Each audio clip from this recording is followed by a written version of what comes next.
comment that Tim Scott from Glide made the other day was, we're talking about Crow, and he like Joe was talking about, talking glowingly about the thing that would have frustrated the crap out of you as a musician, which is that brink of beauty and collapse thing, which might be exciting for the audience, but for the artist, it's like, why the fuck did that go wrong?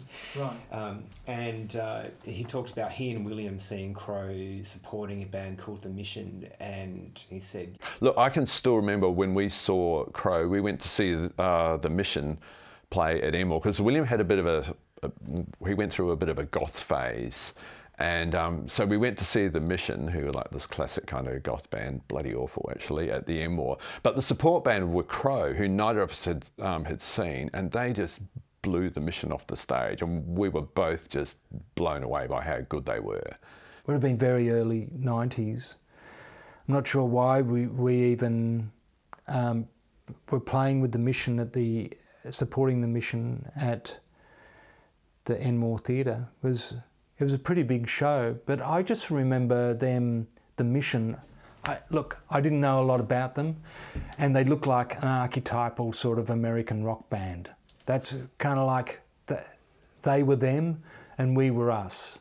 They looked like, they had kind of like headbands and kind of like, sort of cut off sort of shirts and, bangles and, it's all the cartoon that we wanted to change the channel on.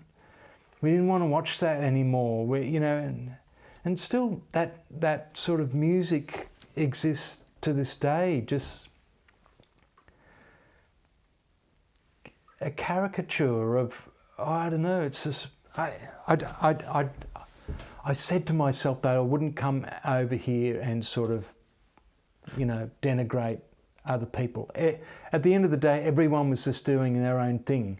But that, they just looked like everything that needed to be challenged and needed to be addressed, and we didn't go out and play any differently. We didn't go out to kind of like sock it to them or anything. What we did was for the first time we had proper production. We were playing on a stage where there was kind of like lights. Somebody who was interested in, was perceptive enough to, read your music, could kind of like create something, Then there was this magic thing side of stage called a Foldback engineer. There was this whole PA that was assigned purely for your satisfaction and for your working pleasure.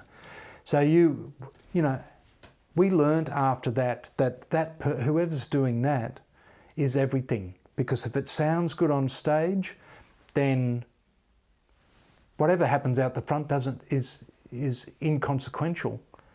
But if you can kind of like summon up sort of great power on the stage, you need a lot of support. You need things to be in place. So I think I'm really happy to hear that we are remembered in that way.